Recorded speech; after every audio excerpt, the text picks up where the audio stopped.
AI is out here tracking your sleep, your steps, and probably even your secrets. Meanwhile, your health plan doesn't even know your name. Let's talk about it.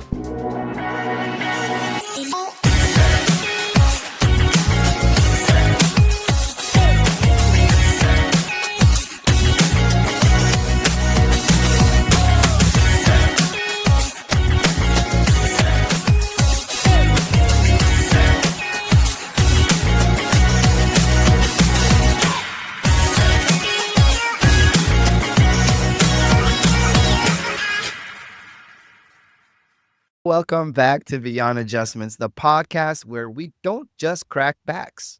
We crack up trying to figure out why healthcare feels like trying to cancel a gym membership. I'm your host, Amin Said, and today I brought back up.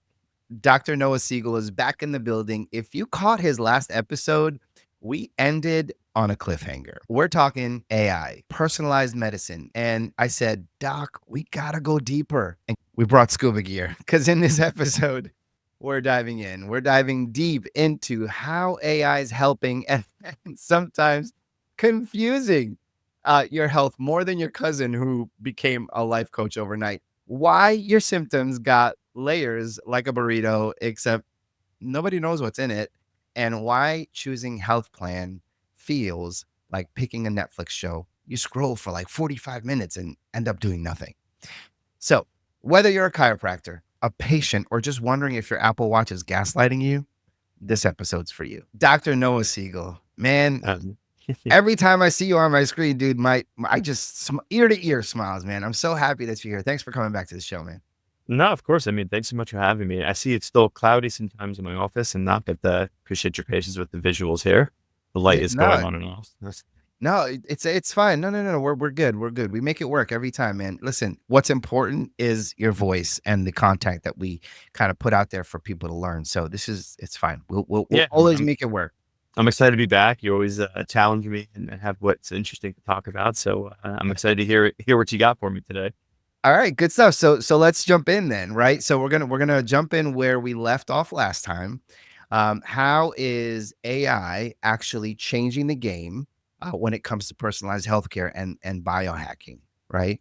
AI is already helping like radiologists, spot early signs of cancer. It's crazy, from like scans more accurately than ever. Really, it's insane the things I'm seeing. But it's like having a genius co-pilot like for your diagnostics, right?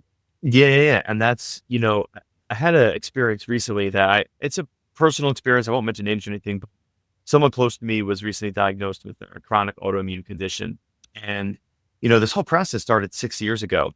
And, they had bad feelings, paresthesia, numbness, tingling in their arms, and they started losing function. And they went and, they saw a chiropractor first.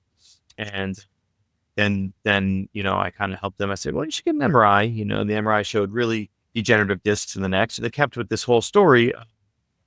It's disc injury, and it was missed. I mean, there was sclerotic lesions on the spine at that time. It was missed by 2 neurologists, 2 radiologists.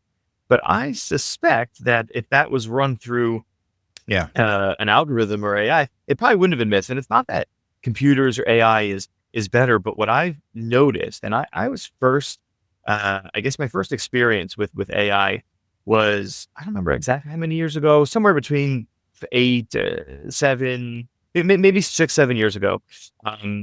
I started getting interested in running like genomic profiling on patients. So I was sharing space with a doctor who was heavily into the genomics and genetics space. And so I was listening to him work, and I started thinking, this is really cool stuff. I started learning, sort of being around the office, and then I got into it. And one of my labs, my microbiome lab, Diagnostic Solutions, has a spit tube test where they'll tell you, the genomic profile of the individual, and they cross-reference it. This is where the AI comes in. They use a software, which is behind the scenes an AI software, where they're basically able to collaborate the tremendous amount of data, the raw data that comes in genetically, with the not clinical. We try to make it clinical, but it's like research information in the background about, what would be a superfood for this patient, or what would be the best medicine, and we get into that a little bit. I think we spoke about the PGX testing, kind of looking at metabolic rates and what personalized medicine, which pharmaceutical would be the best for that person, for that condition. If there's 10 options, what's the best for that individual? And so I got, exposed to that. And then genetics kind of still weren't fully developed, and they're still not, but they're much more now than they were then. And I kind of put it away. But what I've been doing recently, and you guys know this, I mean, you know this, I mean, from talking to me, I do a lot of work with cellular chemistry, and I do a lot of work with microbiome. And I know that behind the scenes, there's been some AI stuff from the lab perspective of distributing information to me. But I just recently started training my droid. I call it my droid, right? So I'm using an AI service, and I'm basically plugging into it. I see it got dark again. I don't know why. Okay. I'm plugging into it like my protocols. And it's interesting because what I'm noticing, maybe if I give it more light, I'm noticing that it's catching patterns, right? Because as doctors, like, what's the first thing that happens to us as doctors in school? We're given a tremendous amount of information, and then they play games with us. They're like, okay, almost docs, future docs, not yet docs. Right. What's the pattern? Like, what's the problem? This person, has a very strong fishy odor, and they've been, eating a lot of protein, and you're like, oh, it's that protein disorder, that they're missing that enzyme, and then you get the test right, but that's what we're doing. We're putting together information to find patterns, and AI is finding patterns where we might miss it, right? Because, and I'll tell you a secret. And, I had a patient who's been coming every day at 5:00, right? 5:00 is somewhat towards the end of my day. And they've only known 5:00, Dr. Segal. Then they came in for 9:00 in the morning. And I kind of just lightheartedly, tongue in cheek said to them, do you prefer 9:00 in the morning, Dr. Segal, fresh off the boat, well rested, or do you prefer 5:00, Dr. Segal? And they were like, well, there is a difference. And, and that's the thing, is we're humans, right? And so we have good days, bad days. I mean, people don't want to think this, but we know if you're going to have surgery, right? Go on a Tuesday morning, right? Maybe not right after the weekend and not before the weekend. If you want a new car, they would say you don't want a Monday car. Some of that's a joke, right? It becomes like, just parlance. But there's a truth to that. And so what I've noticed in training my droid is, and my kid's been watching Star Wars in the van on our trips recently, so I'm back into the droid and Star Wars mentality. But what I've noticed is it caught me once, right? Like, I'm not using it fully yet for my protocols, but I'm trying to scale myself. And what I realized is I got to train this AI model, like a machine learning model, so it can do my protocols with me. I don't know if for me, but with me in maybe 20 to 30 minutes instead of, 4 hours, right? Sure. And there's all this nuanced information. This person is female and, 68. This person is 6 months old. This person has an allergy to this. This person keeps halal or kosher, or all these sensitivities. And so I'm training it to do this logic, this, if this, then this. And it caught something this week. And I'm not using it to fully, I'm always checking these protocols because they're not, it's interesting. You look at AI pictures, right? And we can all go, wow, that's a cool picture. If you look closely, you're like, what's with the hand? Where the eye has like no eyelashes. Yeah. So I'm noticing the same thing in the protocols. Like, on the surface, it's like, oh, this is awesome. And then you look close and you're like, well, I can't give this to a patient yet, But yeah, that's been my exposure. That's what I've been up to. I've been training like a machine learning model to try to scale myself, but I'm seeing the beauty, and it's catching patterns where I'm like, oh, I almost forgot that, or I would have missed that. They're like, wait, don't you want a burp test for this patient? I'm like, oh, that's right. I do want a burp test for that patient. Yeah. So that was Good. cool. But I think Love that. that's small compared to what the potential obviously is going to be, what it's becoming. And in different types of cases, like with my family member, I mean, I don't think the end of the diagnosis ended up being multiple sclerosis. And, it was treated as a cervical disc herniation for 6 years. Now, of course, they're telling this person, the doctors involved, like, oh, it wouldn't have made a difference. But usually early treatment is usually better than later treatment. So they may go forward with the malpractice thing, but it doesn't matter. The point is, it can make us better if we use it, if we allow it to. And it takes effort still. Like, I could have been doing this for years already. But what's cool is I've always asked AI questions, right? I'm like, what's the best way to get to the restaurant, right? But in the learning model now, I see it's asking me questions. Yes. I'm reading information, it's coming back and saying, Dr. Segal, do you know this about the patient? Do you want this? And I see it's putting together these patterns.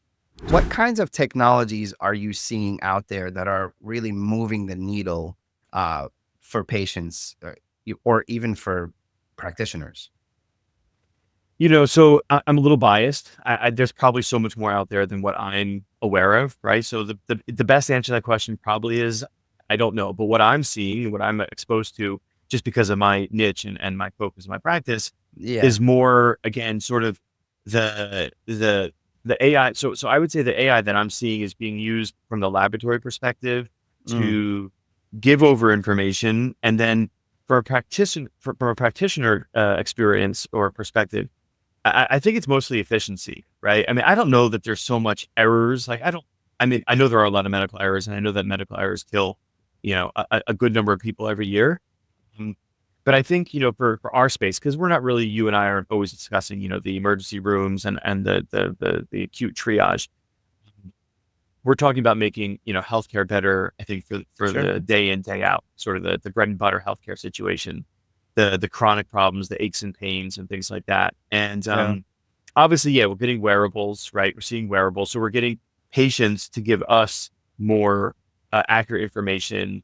I don't know how much AI is being used on the back end of those wearable blood sugar monitors, but that's fantastic stuff. I'm seeing really good patient compliance with Yeah. that Yeah. and empowerment, right? So I think, if we can say that we're seeing a pattern where we're getting more wearables, we're getting better efficiency with back end information and clinical information, and then efficiency in utilizing it. Ultimately, that's all coming to make the healthcare experience better. Now, that the I guess the danger is that it becomes colder, right? Like everything I do is still in transition, but we obviously don't want to be treated by robots, right? I mean, something else you want to Right. talk about is Yeah. Yeah. is Yeah. um is the human touch. But at the same time, like I always make a joke, because look, I'm a chiropractor and I don't want to say anything negative, but anyone listening, whether you're an MD, DO, DC, PT, or a patient, or just a interested civilian, chiropractic is not the cultural authority in this country, and chiropractic Yeah. sometimes has a reputation or is looked down. And so I'll have a patient that says to me, "Oh man, I'm so glad I came. My uncle, told me never to go to a chiropractor, but you're different, whatever. I had a great experience. I feel safe, and you explained everything to me or whatever." Um, but, I always say to them, look, uh, I don't want to put anybody down. I never want to put anybody down to make myself feel better, but it doesn't Yeah. take a genius doctor either, an MD doctor. You go in with anxiety and they say, "Oh, here's Xanax." Like, I mean, a machine could do that. I mean, Yeah. right? If the patient, if the human in front of you says anxiety, then prescribe Xanax. Like, it's not that difficult. And so I just try to reinforce to the patients that have those prior thoughts or those experiences, like, hey, you know, um, nobody's really that special. It doesn't matter what your degree is. You have to be a good doctor to be a good person. Um, Accurate. and right, care for people, and so, but I think AI for me, right? Again, I can only really speak to my experience, and I'm not always the most involved in the things we talk about, but my experience of AI is helping me be more efficient, helping me be Sure. more present, Yeah. and ultimately, well, I mean, hopefully, right? I think the goal is to help me help more people, but still with that human, individualized touch. And that's what I'm Yeah. It has finding to is be. the Yeah. nuance. Yeah. Yeah. Yeah. You mentioned the wearables. I think now it's like 1 in 3 US just adults are now wearing like wearables like the Aura Or Ring ring, or yeah. Apple Watch to track things like HRV, right? Hmm. Um, heart rate variability for those that don't know what that is, but which, by the way, is a fancy way of measuring how adaptable your nervous system is, right? Yeah. Because like high HRV, your body's like all chill. Low HRV, your body's like, bruh, we stressed. But then you're looking at your watch and you're seeing this, and then you get stressed looking at your watch. So it's Right. like, is it helping? Is it hurting? But yeah. Um, but I tried to but incorporate HRV. I'll tell you, just because you're talking about, like, I tried to yeah, incorporate HRV more into the practice. This was maybe 2 years ago, because it yeah, was. I mean, it's always exciting, and I'm always ahead of the curve, and it's still exciting. It's still useful. But 2 years ago, it was the cutting edge, oh, we got to get this number on our patients and it tells us Yeah. everything about them, right? Because it Yeah. is, it's foundational. And that's my whole niche is foundational wellness, getting back to the basics, which aren't basic, and the roots, if you will. And HRV is totally valuable, viable and valuable there. Sure. And I was trying to get patients to buy these like simple little HRV monitors. I noticed that my patient population, it's not, they're not always, I guess, right now. I don't know if I think it's my location because my location's pretty hip. Boca Raton is a pretty hip city. But I have patients all over the place and I don't think it's hit everywhere yet because like the older population, not everyone I treat is like a, up to date, modern, looking to optimize their, and biohack. I'm doing that for them and they come to me for that, but they're not always playing that game with me. But HRV is awesome. I'm glad you brought it up. Yeah. Can we walk through some kind of real world examples, like how you've seen AI tools like already helping patients or clinicians kind of get better outcomes? Because you already mentioned, kind of, you said, I think one of the models that you're training said, oh, you need to do a what was it, a burp test or something like that. But like, could you give me another kind of real world example of how AI is incorporated and really helps? Yeah. So, I mean, I think, and this is what I know, and I hope it's accurate. I believe it to be true. Um, you know, Patients are having a lot more consumer based uh, healthcare opportunities, right? Mm, So going back to that, we were talking before about empowerment. I'm seeing AI being used to empower the consumer, and which is nice. That's important. So all these sort of like people come to me, they go, "Oh, I love your program. I love your idea. Like, what do you think about Viome?" And I'm like, "Oh, it's a great consumer based. If that's what you got, you can give that over to me, and I'll make it. I'll get as much value out of it as I can for you." right. So those are consumer based, right? Like labs that are like cheaper, right? They're trying to be more economical. They're trying to be more for the general public, and there's no um, there's no gate, right? There's no doctor gate in front of it, and you have that Yeah. with what was it called, My 23 or 23andMe. That 23 was me. Yeah. that was empowering people to find family members, and so some of the Right.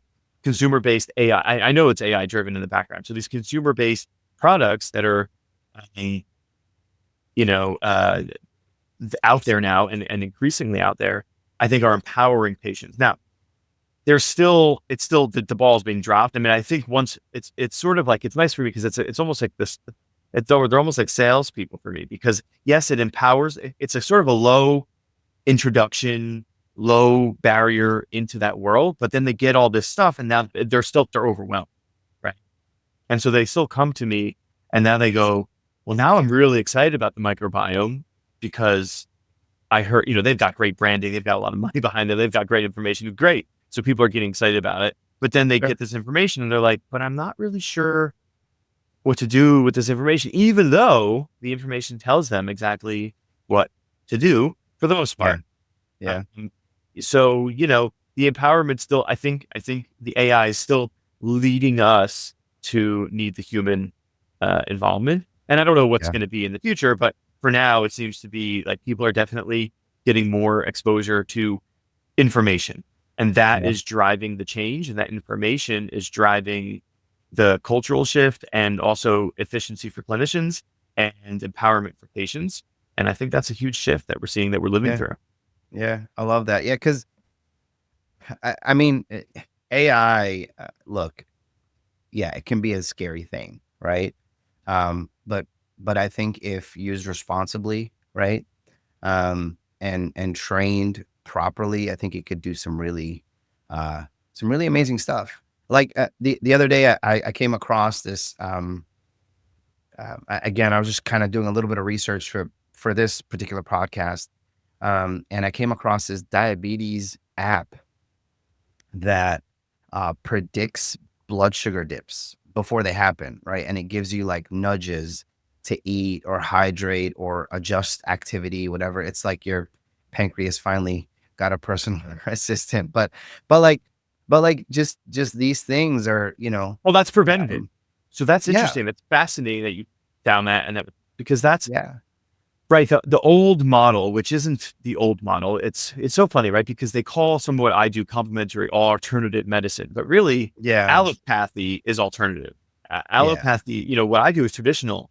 They do alternative medicine, right? That's the new yeah, model. But yeah, yeah, the yeah, the the older way, right, of allopathic medicine, or the definition of allopathic medicine is, wait for there to be a problem and treat the symptom of the problem. Don't even treat the problem. And there's nothing, again, I'm not saying anything, earth shattering. This is the tenet of their philosophy. It's not yeah, preventative. It is literally treat the symptom, treat the problem. And that's fine. There's value to that. But that's an allopathic model, so to speak, diabetes, right? And the treatment of insulin and all that. But to yeah, monitor it and say, hey, before you crash, take, it's time to eat a little bit, or it's time to raise your blood sugar, before we have to give you more glucose or more insulin or whatever. sure, Mm. So that seems to be exciting, right? Now you're it telling me is, that AI is moving disease model to prevention, which yeah, is going to be awesome for yeah. everybody. One of the things about AI that I think most people don't know, is that it can train itself. So when you give it the proper foundation, it can start to reason and start to think like a human. Which, yeah, it's scary. Like I was looking at some of the things that Grok is doing. So it's the XAI is Elon Musk's I use baby, Grok. and yeah, so Grok is great. Grok 3 is unbelievable. But some of the testing that they did with Grok 3, they threw things at it that was not even in the model, in the training model, like the LM, the language model that and the machine learning that they did for that particular version. They were throwing things at it to kind of check its accuracy. And it was reasoning through what it already knew and the information that was out there and the accuracy of that information, and provided nearly 100% accuracy on things it wasn't even trained on. Right. So, yeah, go ahead. Well, no, I mean, I saw that with so I'm using Chat GPT, which I guess is an open AI. I don't Yeah, know. I'm not it an is. expert in all those different derivatives, but the point is, Yeah, yeah, yeah. I had been for a Well, couple of years, however, open, right, open. which It's is not not really really open. open. Yeah, But I had been using it for however long I've been using. If it's a year or two or three, whatever long I've had my account, right? And I've been asking you questions, and yep, I didn't realize that it was banking off that. And when yep. I first threw in my first protocol, it wasn't even protocol. It was clinical takeaways. I just said, hey, these are the clinical takeaways from the Jam app. And because I had like used the words Jam app or had asked it questions before, like what's the phone number to company or whatever, it knew right away. It's like, oh, you're using GIMF, and this is, and then it was scouring the internet for more. I mean, it was eye opening to me. It's really cool. Um, Yeah, yeah, so I've only been training it for a couple of weeks now. Like this is yeah, not old for me. This is very fresh. I should have yeah. been wished I'd been doing it longer, but that was cool. Yeah, to see that it was training itself based off my questions, and then asking me more questions relative to what I would have asked. I mean, it Yeah, was cool. It was cool. yeah. I mean, it has like a saved memory, where it Hmm. kind of has all that stuff. I've actually run into times where it was full and I had to delete some stuff, but yeah, it is pretty cool. I want to talk a little bit about kind of, um, not the future, but maybe near future, next few years, right? Like, what about all the new wearables, the tracking tools, even genetic testing? It's been around, but like when you're talking about AI, it's a different conversation. Like, where's this all heading in the next few years, in your opinion? In terms of practicality. I think and I'm glad. I hope we get to this because I know that we also. I hope we get to talk. I think we're leading into, um, like how to make things simpler, right? I think bell bottoms are going to come back, right? And that's tongue in cheek. Aren't I they think back already? I think so. I think so. I actually saw a kid with really big jeans, and I was like, oh my gosh, like Genko big pipe jeans were Yeah, cool in right, the right. Yeah, yeah, '90s, yeah. But Yeah, um, yeah. I but didn't wear with those. What are you talking about? Don't tell me what. yeah. You wore the jeans your mom wanted you to, and you had the other ones in your backpack and at the bus Oh stop and yeah. right? No, no, Yo, no, I had nobody the did that. elephant. I had the elephant jeans. Look them up when we get off this hour. Fuck. I have my son, of course. I asked him to wear helmets. He says to me the other day, "Yeah, sure, no problem." And he goes to ride his bike, and I'm like, "Where's your helmet?" He's like, oh, I'll be right back. He goes to get, he was right. He hit it in the neighborhood, Yeah. anyway. Yeah. So I think it's going to come full circle. I think we can't, Yeah. it's never going to go back to that the AI doesn't exist. Right. Mhm. But Agreed. back in the day, care used to be very creative and care used to be very individualized and care used to be very wholesome. And then we Mhm. got away from that with managed care and everybody's just a number and doctors are overworked and all that stuff. And now we're coming back to it. Mhm. I don't think that it's going to be increasingly cold. I think that but what is it's going to be confusing because what happens is, and this is where I guess we can maybe lead into it, is too much information. Information is empowering, but it has to be managed, right? Like you don't take someone in and I mean, we both have younger kids. Like when you're training them to play a sport or training to play an instrument, you don't just throw musical theory and, Indian time signatures, Indian subcontinent time signatures. You kind of teach them the basics and then you Sure. grow. So patients aren't necessarily, not every single person, just because they're alive and they have a heart and a brain and cells and blood chemistry and all that stuff, are going to be ready and prepared and helped by this Mhm. amount of information. Mhm. I do find that anxiety is increasing in our culture, has been probably for a long time. Mm. And that's a very much a multifactorial situation. Mhm. But sometimes like I struggle with this, right? I mean, people come to me with complex problems and I want to educate them and I want to empower them, but I have to be a different person for every single person that interacts with my office, or I try to be, because I try to focus on individualized medicine. And sometimes the information gives people anxiety and they Mhm. just want to be, then they come all the way back and they say, just tell me what to do, which is Right. a little bit of the allopathic model, which is like, you don't matter, just be quiet and take this and do Right. what I tell you. Right. Right. So that it's interesting because they come to me and they say, I don't want to be treated like that. And then Yeah. and it comes full circle, like, Yeah. actually, just tell me what to do. And that's where we Yeah. have to try to refine and simplify all this stuff, which Yeah. I think will come full circle. So right now, what we're seeing is this sort of excitement and this sort of Mhm. young, naive excitement. And we're going to push it all out there to doctors and patients and the culture. And then it's going Yeah. to get a little bit overwhelming and we're going to have to put reins on it, refine it. And it's going to take, I mean, I hope that I can lead the way as much as I can in my own, you know, space, and Yeah. broaden that space to as big as that space can be and broaden myself to Mhm. handle that. Um, Mhm.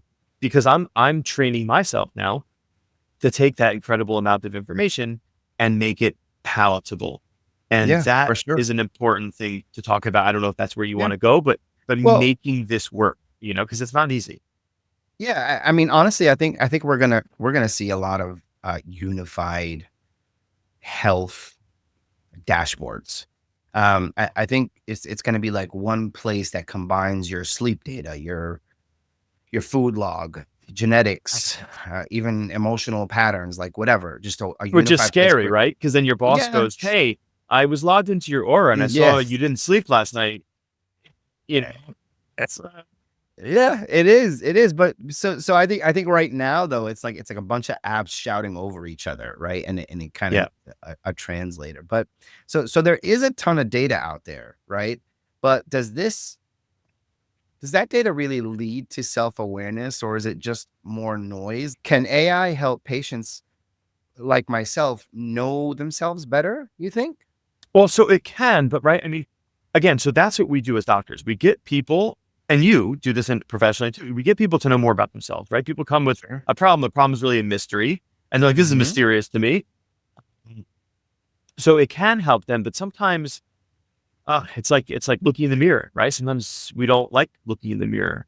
Mhm. So that's where I say, like, where if it just keeps telling the person with high blood pressure that your blood pressure's high, your blood pressure's high. Oh, I think your blood pressure is going to be high in 20 minutes because it was the past 2 weeks at this time.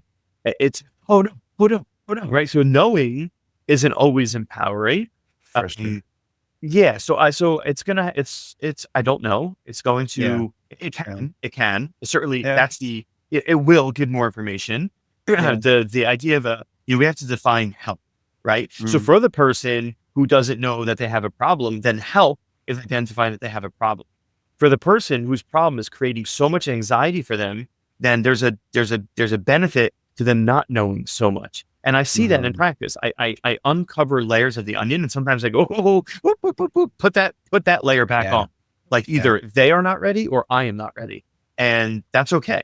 You know, it could be as simple as a shoulder problem, and Sure. they just aren't ready for that shoulder to move as much as they Yeah. think they want it to move yet, Yeah. maybe next week. Yeah. And so, Yeah. you know, we are shifting, we're developing, we're growing as individuals. People have different Mhm. responses.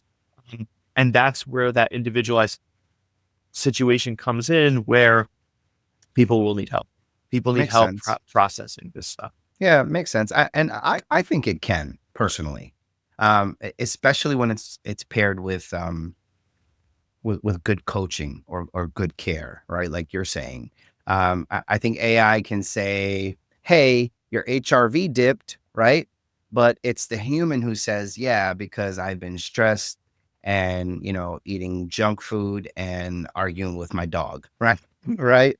Well, So and yeah, by the way, I needed it to dip, and that's also helpful, right? Like we have to right. take 2 steps back in order Yes. sometimes to jump further than if we didn't. So it's a Yeah. little bit of a deep thing, and it doesn't have to be philosophical, and patients just want answers, they just want to feel better. But that's the Sure. truth, is that sometimes, it's going to be uncomfortable, and the Yeah. AI might not be able to reason yet or say, and that's okay. Right. Yeah. And that's what Yeah. the patient needs to hear, right? They always want to know, is that okay? And it's like, yeah, that's Mm, okay. yeah. So that's what they come to me. Like I often laugh. I mean, I laugh and I think to myself, I don't know why I have a practice. Like, because I'm not the lab, right? I'm not the AI. So between the AI and the lab and what I'm kind of doing is I'm just kind of wrapping it all in a human, in a human package. But then I know that I'm needed when they text me or call me, and it's a simple thing, but they just need a human. They don't want an AI. They don't want a computer. They don't Yeah. want a text. They want Dr. Siegel to say everything's okay. Yeah. Um, Right. and I so get that. taking on that responsibility may be where the clinicians end up. It may be that our whole entire job really rests on the title and everything else is done. Mhm. And our main, I guess, relationship to the patient is to say, yep, I've checked, everything's okay. Even if you Yeah. don't feel good, even if you feel good, no matter what, because there's a subjective experience is not always tied to the Yeah. objective truth. And, we're concerned with both. Um, but, some patients say, well, I feel like I have a high blood pressure, but knowing you don't is like, hey, but you don't. Oh, Yeah. okay. So my feelings are Yeah. wrong.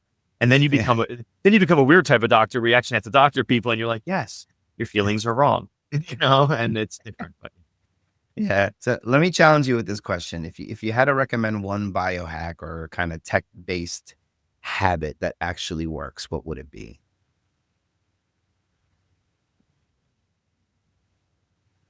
mm,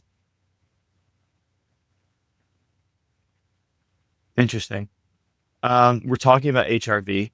So I guess, well, I did find compliance to be hard with that. One tech-based product.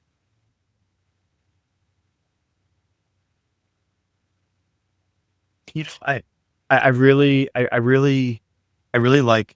It's only to a certain population, but I really like that blood sugar monitor because pricking fingers is really really terrible. Maybe that's already been adopted on a large scale, so maybe it's not exciting. The other thing my brain's going to is HRV, just because we've been talking about that. Yeah. Yeah. Um, you were talking about the aura ring for sleep. They're all tied in together. Blood sugar, circadian rhythm, autonomic resilience, nervous system resilience. But that my deep excitement is about the microbiome.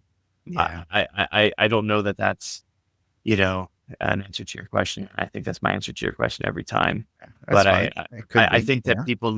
people need to investigate and look into the microbiome, and we're using AI to do that through the Yeah. lab. You know, um, Yeah. Yeah. Yeah. Well, so what about just a biohack? Like forget tech-based. Just one.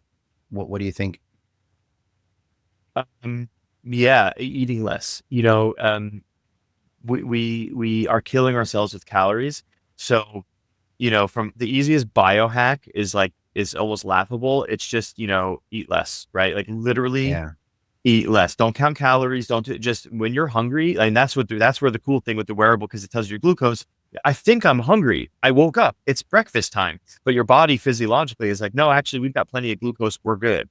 Mm. Yeah. And so I think the best biohack is probably eating less. It doesn't mean have an inappropriate relationship with food. It doesn't mean don't eat breakfast or don't eat dinner Yeah. or Yeah. whatever. As an individual, it's got to be individualized, but on a global scale or on a population scale, eating less is the easiest biohack because as soon as you start eating less, you go into all types of healthy metabolic processes that are Yes. cleansing, energetic, detoxifying, just incredible benefits from eating Yeah. less. And that doesn't I'm take, with it you. doesn't take money, doesn't take It a doesn't. computer, and it's a biohack for sure. 100%. And I'm on that road now. So like I'm that resonates with me. Look at food differently. You can still enjoy it, but look at it as a source of fuel, right? Actually And something I medicine. started, yeah. And something I started doing, I think it was you that I spoke to about it, about cold plunges. I'm not doing cold plunges yet, but like cold exposure, and it's also simple. It's free and it has science behind it. It helps with my inflammation. It helps with my focus, energy. Really, right now, all I'm doing is I started with like a 30-second cold rinse after my shower. Sure. And then hopefully I'll work my way up to a polar bear vibe situation. But yeah, even that, in my opinion, could be a free biohack.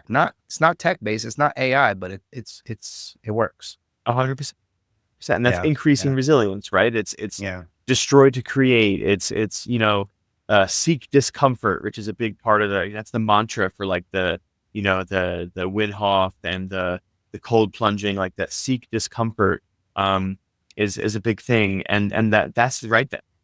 That AI can be uncomfortable, but we're going through that shift and we're yeah, seeking it and we're going to yeah, be better for it. And yeah. health is a lot like that too. It's hard to get away from the laziness and to get away from the technology Sure. and to get away from our habits. Yeah, But yeah, yeah, that yeah. all increases resilience, strength through discomfort, at least from a perspective.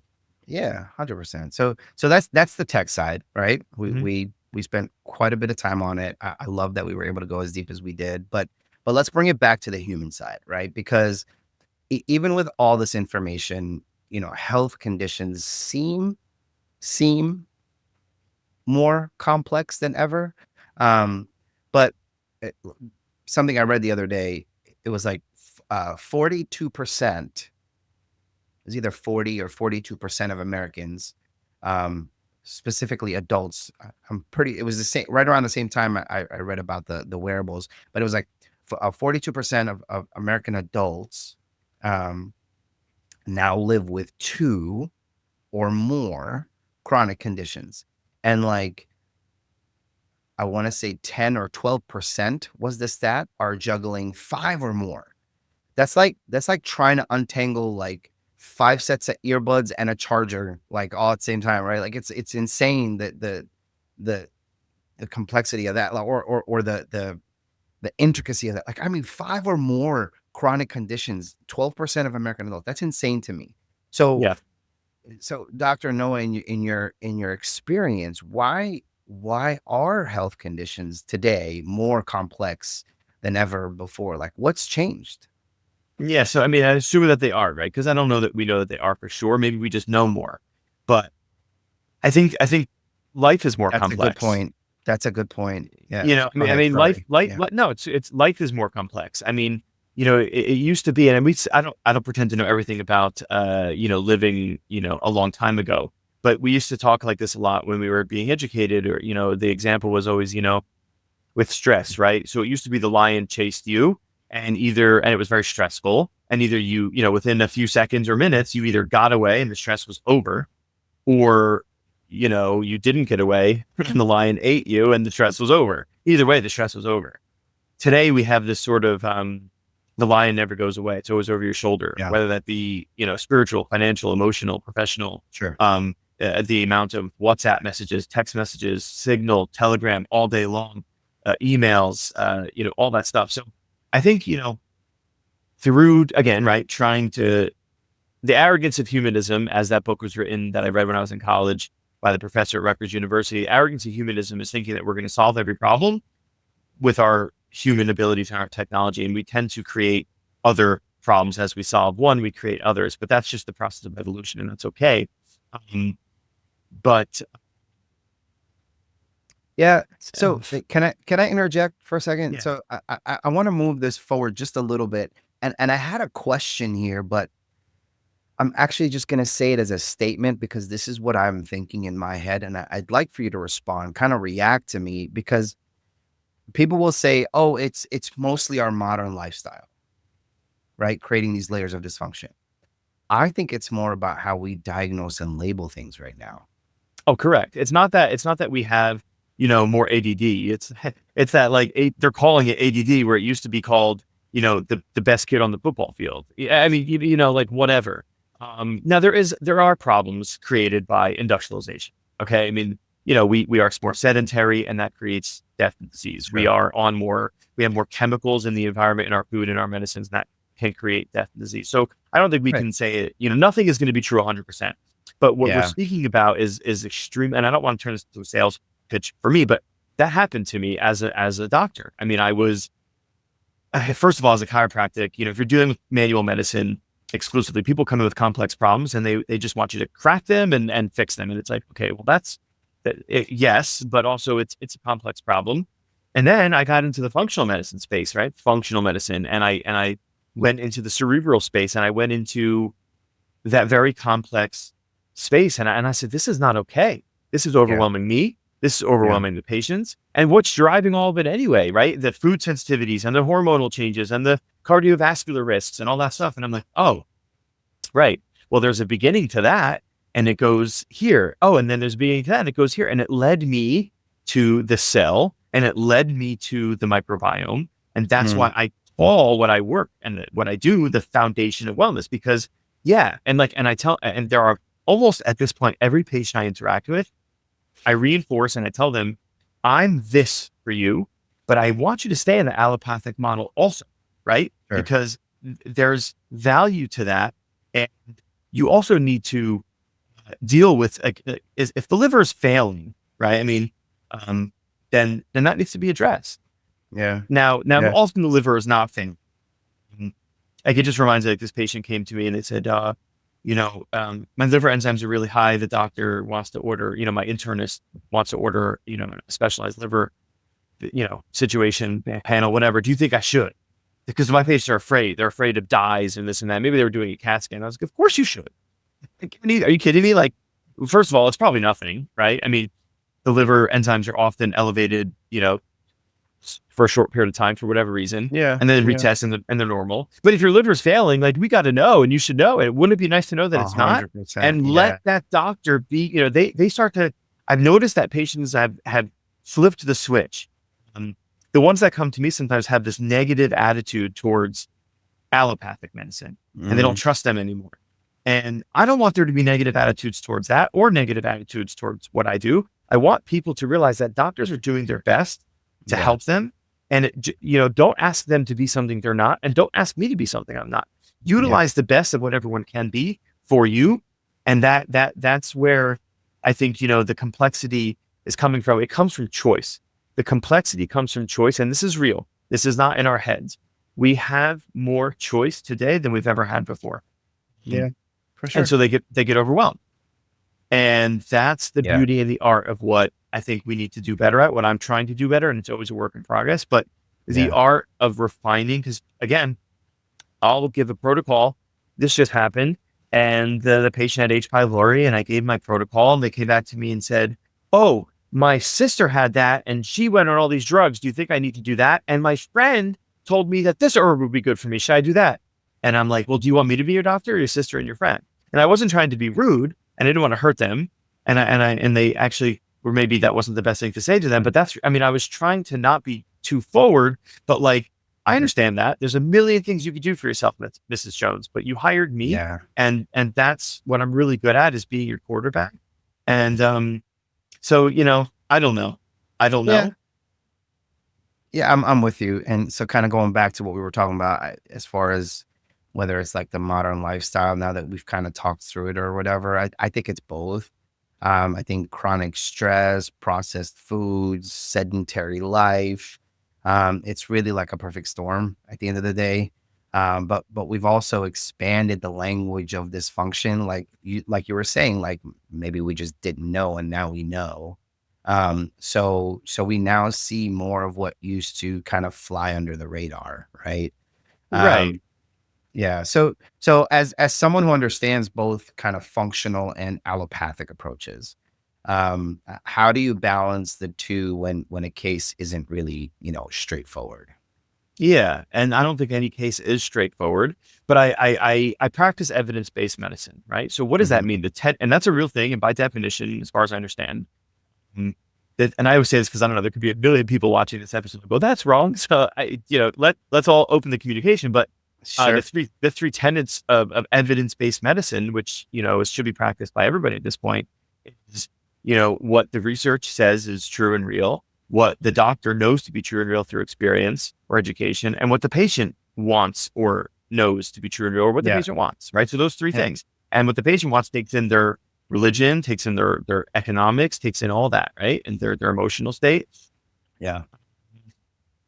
And so again, with assuming that no case is really straightforward, I empower the patient by telling them that they're safe and they're in a safe space. And I'm not judging whatever they say, and I'm judging favorably whatever they say. And someone said to me, God didn't say don't judge, he said judge favorably. So it's interesting. But so judging favorably what they say and their experience with other doctors and letting them know, like, okay, so another one came to you it's been 2 years. They've always had healthy blood chemistry. The past 2 years, they've been elevated blood sugar and elevated cholesterol, a metabolic syndrome essentially. But they're thin and they're fit and all that stuff.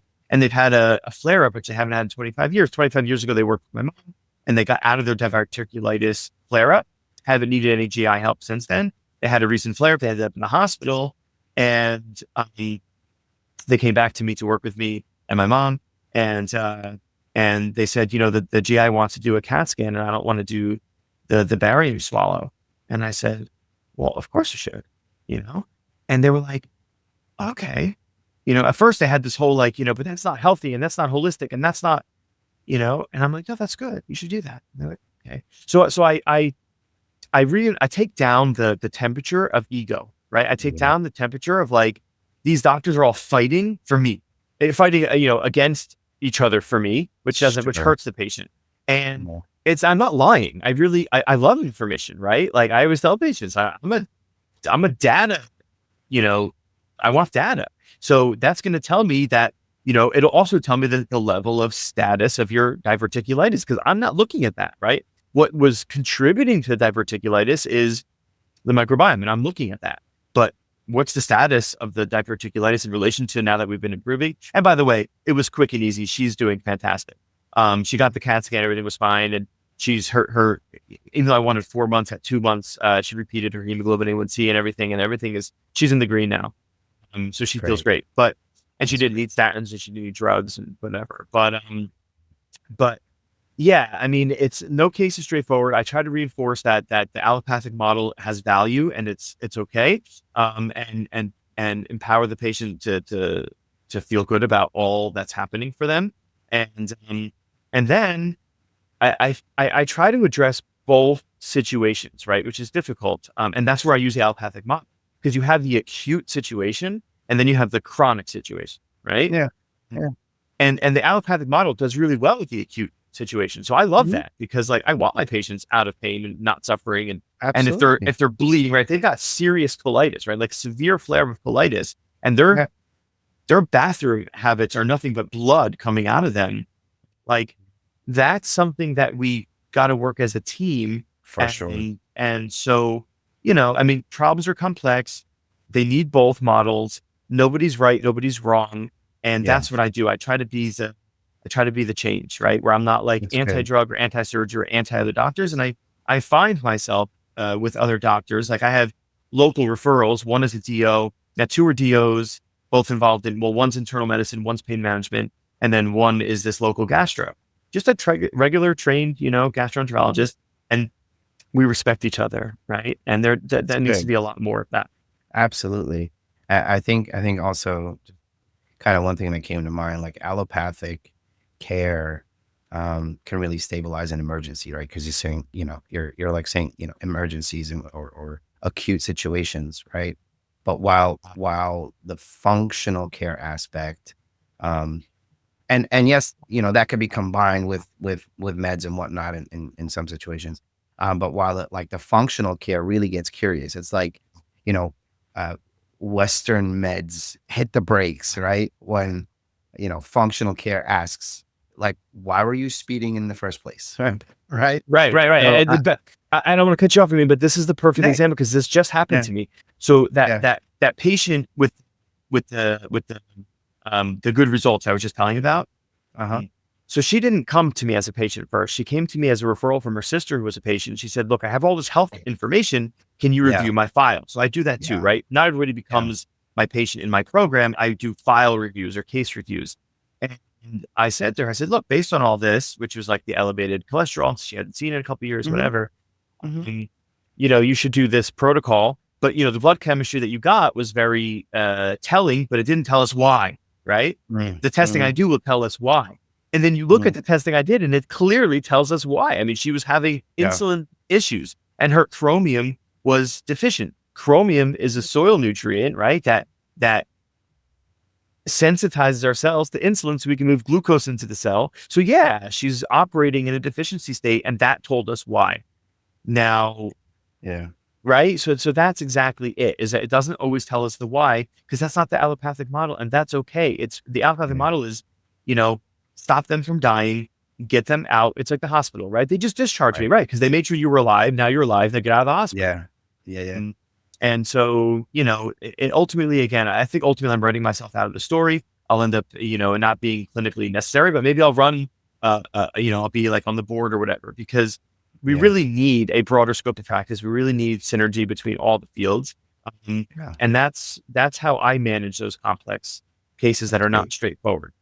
That's good. And then I'll throw this challenge question at you because I want to kind of close us out of this particular section. But if you could choose only one, um, like treat symptoms quickly or go deep to explore the root cause, which would you prioritize and why?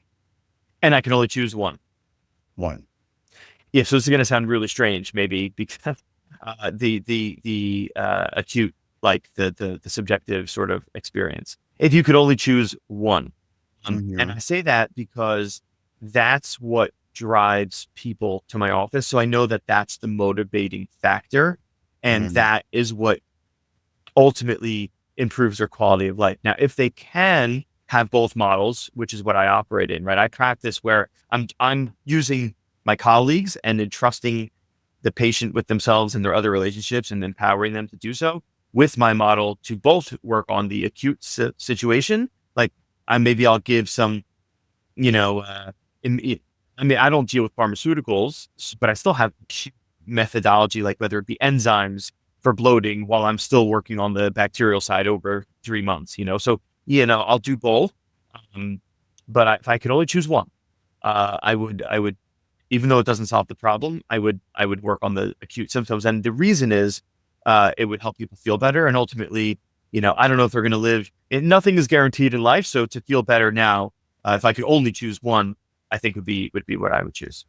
Yeah, I think I'm on that same boat with you, but something inside of me kind of fights that because, like for me with my business, for example, the approach of my product is inject as many patients as possible into a chiropractic practice early on while I'm laying the foundation for long-term success, Right. right? So you're doing both. So doing both, right? But I see what you're saying because if I had to choose one, I would want to get as many patients as possible into that practice it, even if it's kind of a short term, hey, let's feel better now. I think I would choose that also, but I think from a I don't know, from a right conscious perspective, I think root cause should win long term. But I don't know. But I think sometimes people are too overwhelmed to go deep and until you relieve a little pain first, right? Like it's So both right. So that's and the not root either or. consciousness Yeah. we have to be careful with, man, because again, it's not us, right? That's the most Right. difficult thing is really, I think over the course of 15 years of being a care provider, right? Being a clinician, being a doctor of chiropractic, being a doctor for the communities that I serve, mm, I've really had to,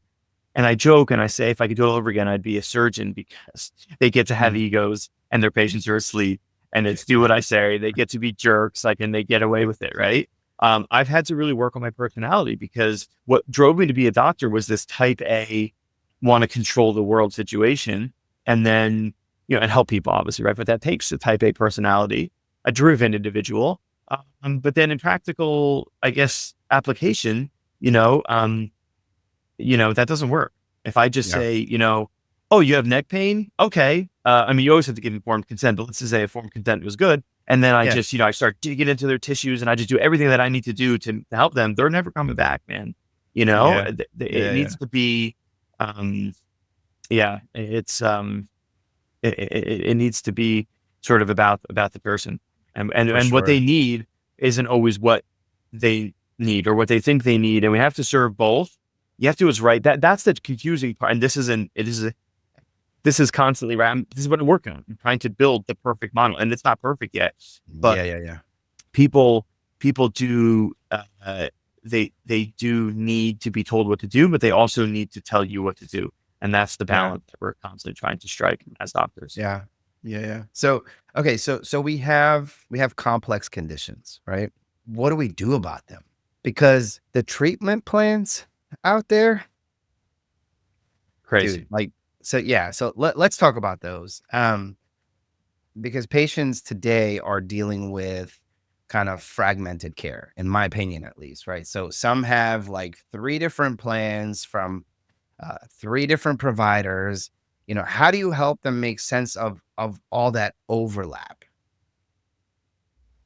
Oh man, that is what I'm trying to perfect. That is what I'm doing. You literally caught me running. I mean, that's what I'm doing on the treadmill every day, right? Like that's it. That's it. And I think it's a little different for everybody, but sometimes, right? Yeah, I have to say to them, well, do you know, like, and trust me enough to have me be the one that you're listening to? And if they say yes, then I go, okay, so this is what we're going to do. And I take on the responsibility. I often tell the patients, because they'll come to with a lot of concerns, and I'll say, look, I'm concerned about that too. So let's work on it. Or, hey, I'm not concerned about that. And it's not because I don't know or because I'm a bad doctor, because I understand enough to know that that's not a concern.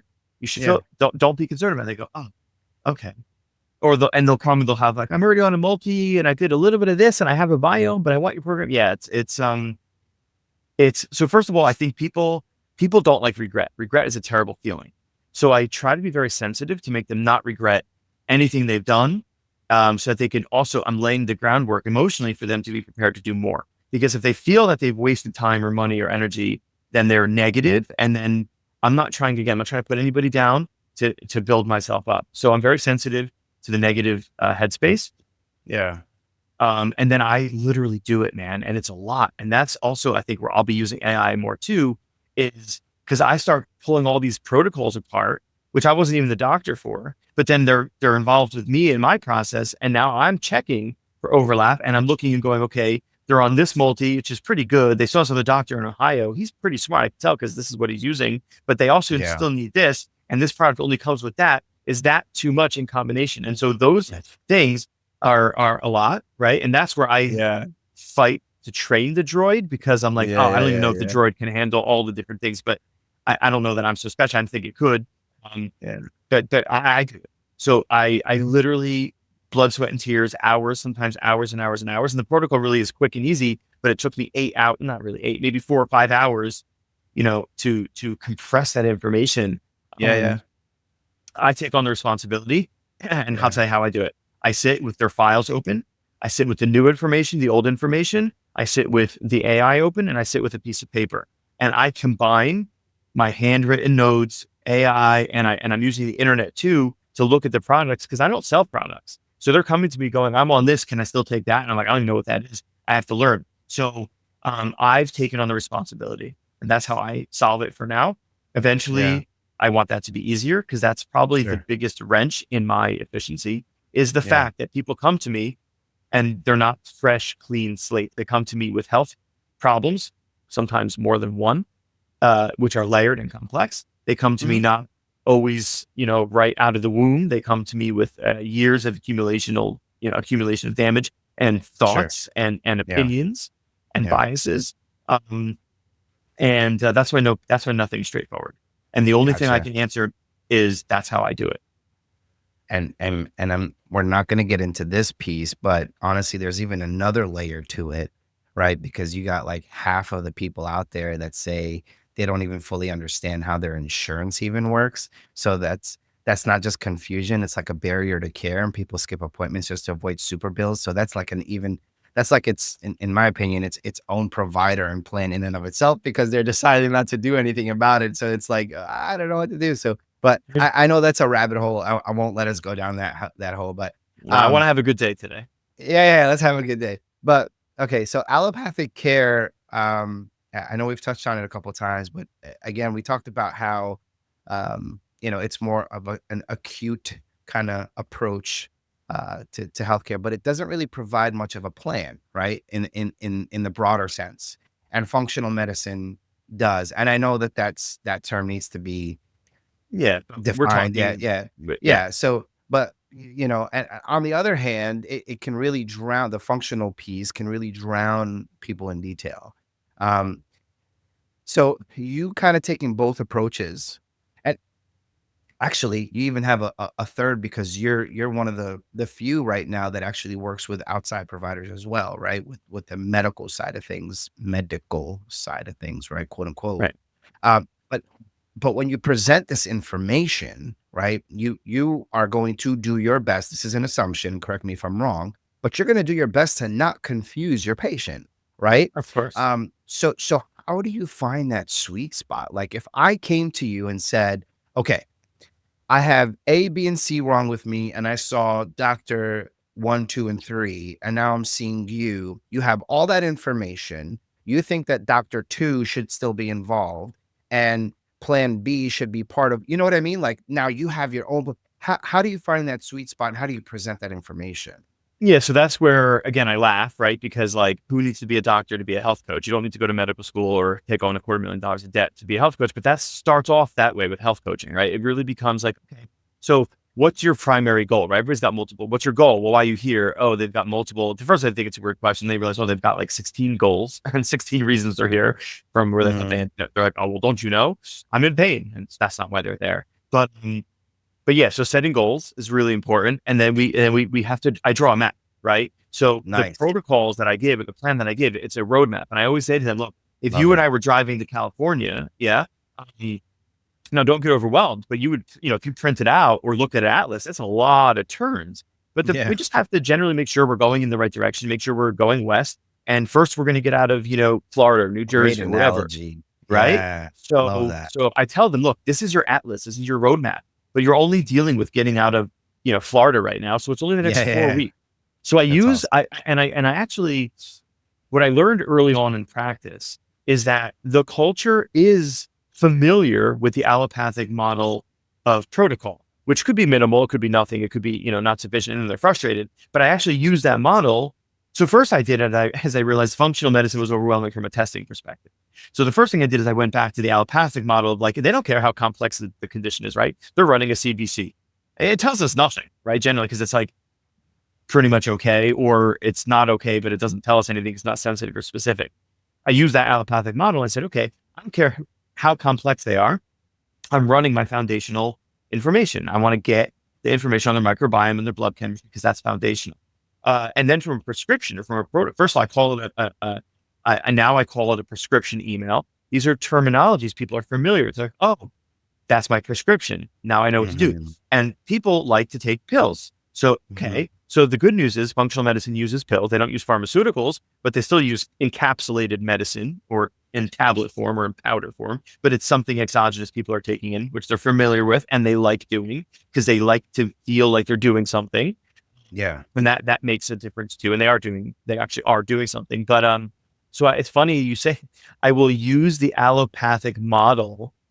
Um, to create like holistic care plans. So like, I will literally say, from a pharmaceutical, everyone knows. It's very interesting to me. They always know like they're taking, I've been on 40 milligrams of omeprazole for 10 years, Yeah.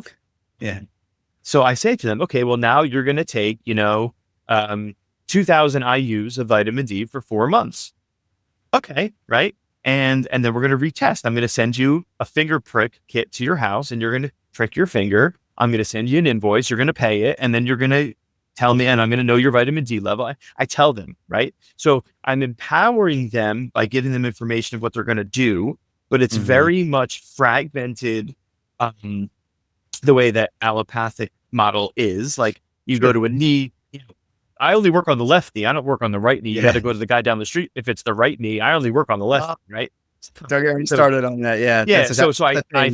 I fragment it. I remind them that everything has to do with them, but I fragment it, which by the way is interesting because I'm learning. This is in progress, right? I'm a work in progress.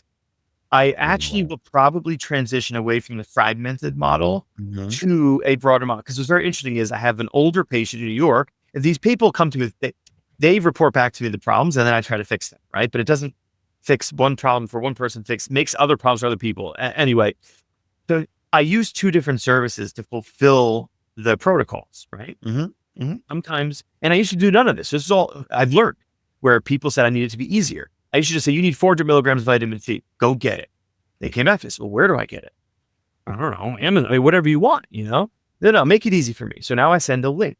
So it's a direct link with a time frame, but where I can't give them a direct link, I utilize like an online pharmacy model where I make an account for them. And then I have access to like hundreds of different companies and all types of ingredients and medicines.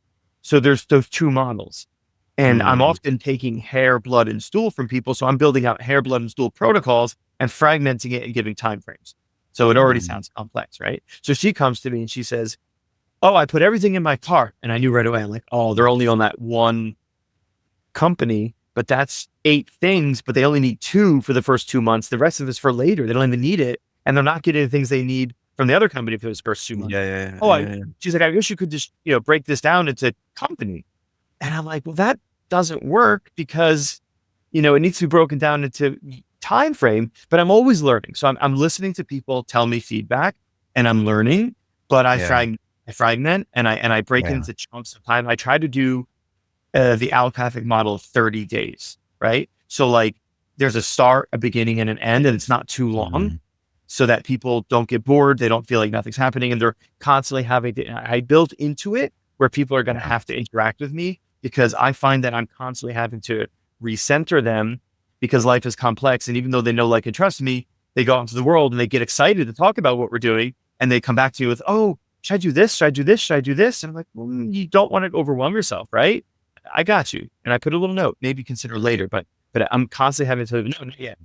No, not yet. And just reframing, you do with me, reframe the conversation. No, I love that because you break it down, right? And you're giving people, a 3-phase roadmap, whatever many phases, but like what to focus on now, what's coming up next, what the long-term maintenance looks like, less overwhelm, more traction, really, at least. And I try to make people feel good about feeling good. So what I notice is people have a tremendous amount of issue feeling good. They have a chronic problem. They're very used to that.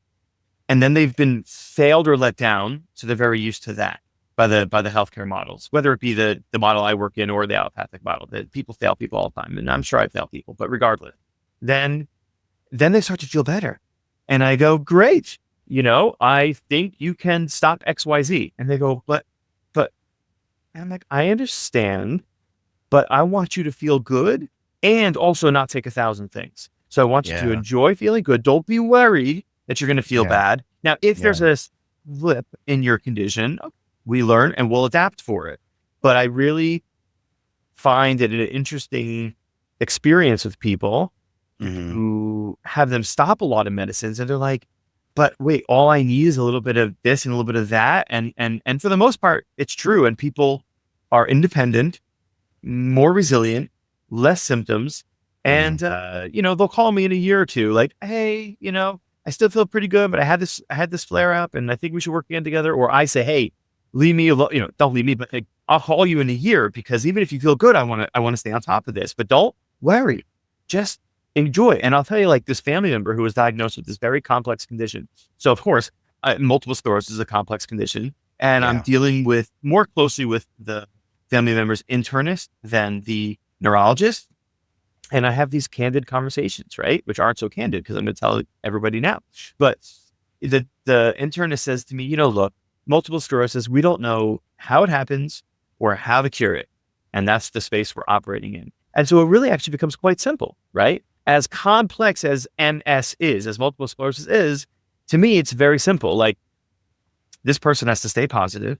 They have to eat good food. They have to drink good water. They have to get good rest. They have to be proactive with their health, which means, do the work that is reasonable and prudent and responsible, which would be both the injectable, good modern medicines for autoimmune conditions today, which is pharmaceutical and of course, has a lot going on with it that are scary. And then the work with me. So you're supporting yourself on both, angles, and then let go, because and of course I'm getting constant texts all day long. Should I do this, Matt? Should I do this infrared thing? I'm like, you could do all that. All that's good. Nothing's going to hurt you. But it also, right now it's all new.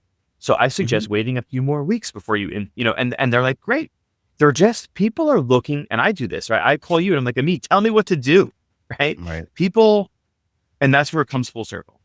Right. People for a long time have been shouting, we want to make our own decisions. We want to make our own decisions. It will come full circle where we want to make our own decisions and be told what to do. We want to know what our options are. We want to be educated so we don't feel vulnerable, but then we want to be told what to do. And so that's what I'm trying to perfect, is the art, the foundation of wellness healthcare model that I've created is trying to perfect that very problem, trying to solve that very problem, where people will be educated and empowered, but not anxious or confused, and then happily do what they're told to do because they want to be told to do, because I think it comes back to trust. And I think that that's what's lacking. And I don't care what model it is, that's what's lacking, right? If the patient feel overwhelmed and the doctor didn't adapt for that, the patient loses trust. If the patient feels underwhelmed and they're just not being paid attention to enough and the doctor doesn't adapt, they're losing trust. And therefore the model takes a hit.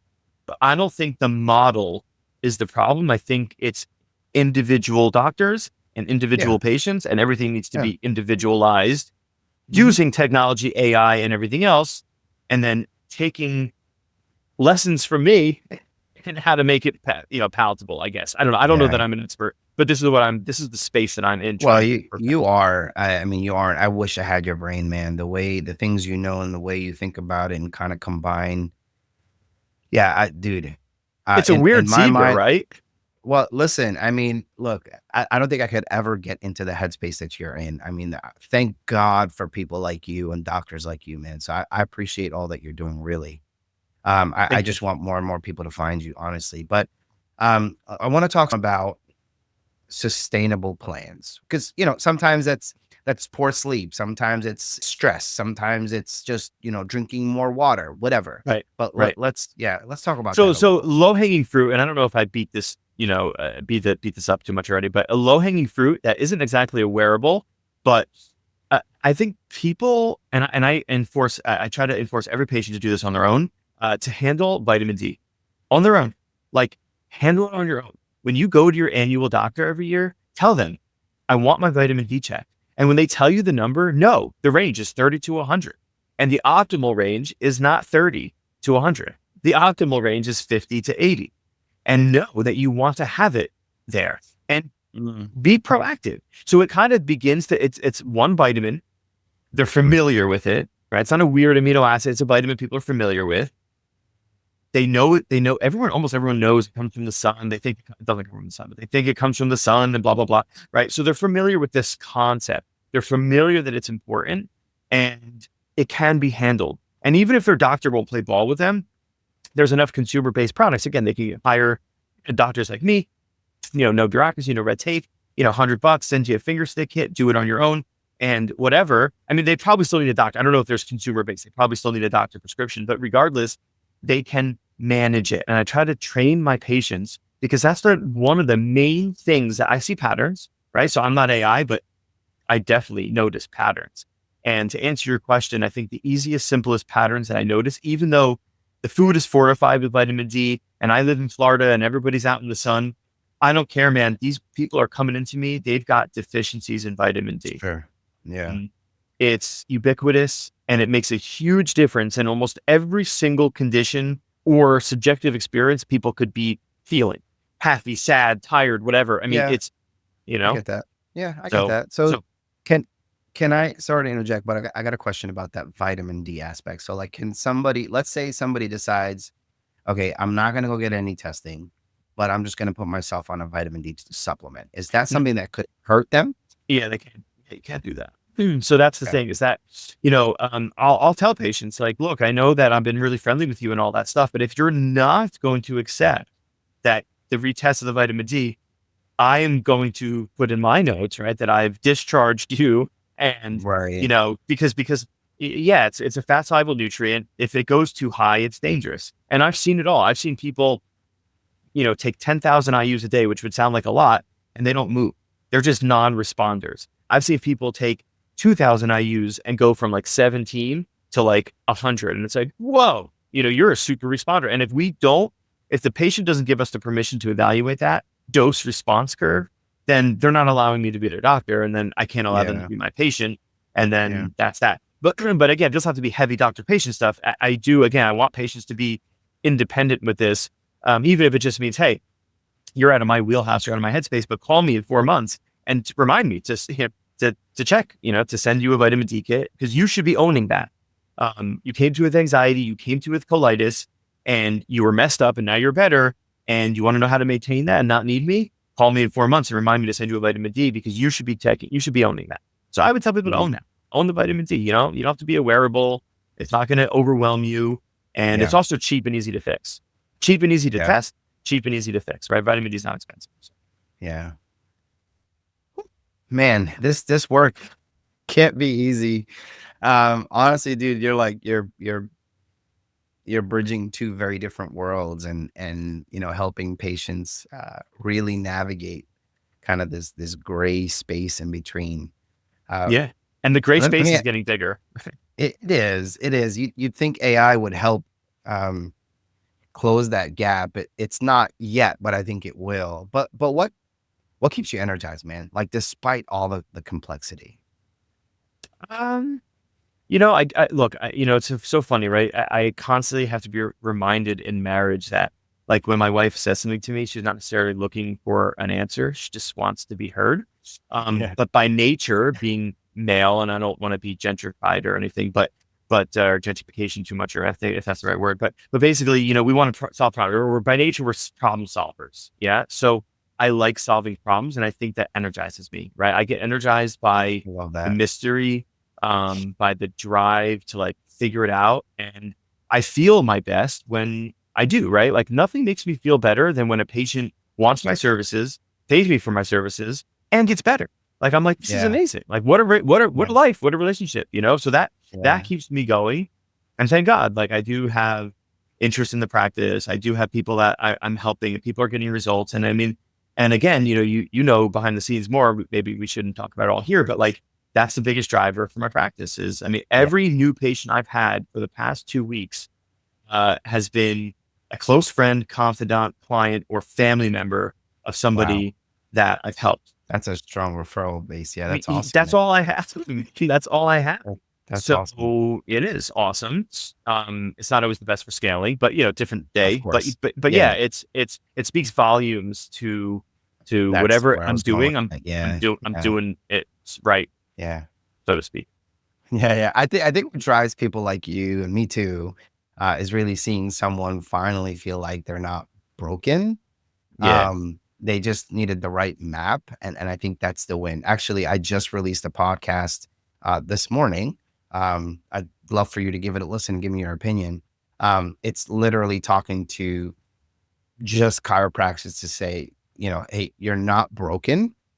You just need an adjustment, right? But Nice. I I think will. I I will. yeah, yeah. I think that's and it's just me. It's just me solo, by the way. I don't have a guest on the show from this morning, but it's valuable info. Go check it out. Let me know what you think. But honestly, I think that's what drives you, what drives me is that, we're seeing that we're helping people. We're seeing the results. And for me, it's by way of the chiropractor helping people. So I'm helping the chiropractors. So it's like, it's the same feeling. I Yeah. don't feel like I have the same amount of impact, but I feel like it's the same kind of mindset. So You do, yeah, man. You do from our I love, conversations. Yeah, you do. I love your answer though. But, and I ask you this every time. How can listeners connect with you, follow your work, or learn more about what you're doing? Yeah, thank you so much. So I don't remember exactly my handles for Instagram and stuff like that. I think it's probably Dr. Noah Siegel DC. But my websites are really easy, right? It's www.drdr, Noah Siegel, my first and last name.com. And then ifoundwellness.com is the other one, ifoundwellness.com. And then, that's easy enough to find me. Just sort of send a message, request a Calendly, breakthrough call, or get my ebook through I Found Wellness, and then I'll be alerted to that, and I'll reach out to you. But Excellent. I appreciate you mentioning that. Yeah, because if anybody Yeah, wants my services or has any questions, or any doctor wants to connect and just yeah, you know, brain trust, I'm down. 100%. And guys, there's like no boundaries as far as who he can help. Like you don't have to be in Florida within a 7 mile radius of his practice in order for him to help you. So if you're across, the country or across the world, he will find a way to help you. So reach out. He's amazing. He knows his stuff. You can tell by the way he's kind of speaking to all these topics. So Dr. Noah Siegel, Thank, you are the man. Thank you so much, man, for being on the show today. of course, no, thanks for having me, and we'll stay in touch. Appreciate you, man. Keep up the good Absolutely. work. Well, folks, that's a wrap. We just decoded modern health with Dr. Noah Siegel. And if your brain isn't spinning in a good way, rewind and take notes. We covered a lot, from tech to treatment plans to why your supplement drawer looks like a mini pharmacy. If this episode helped you feel a little less overwhelmed, share it with someone who needs to hear it. And what I mean by that is share it with everyone, because everyone needs it. And don't forget to subscribe, follow us on YouTube and anywhere you listen to your podcast. And check out beyondadjustments.com for more episodes to help you thrive, really. Until next time, stay focused, stay adjusted, stay curious, and remember, just because your smartwatch buzzes doesn't mean it's smarter than your gut. Take care, guys.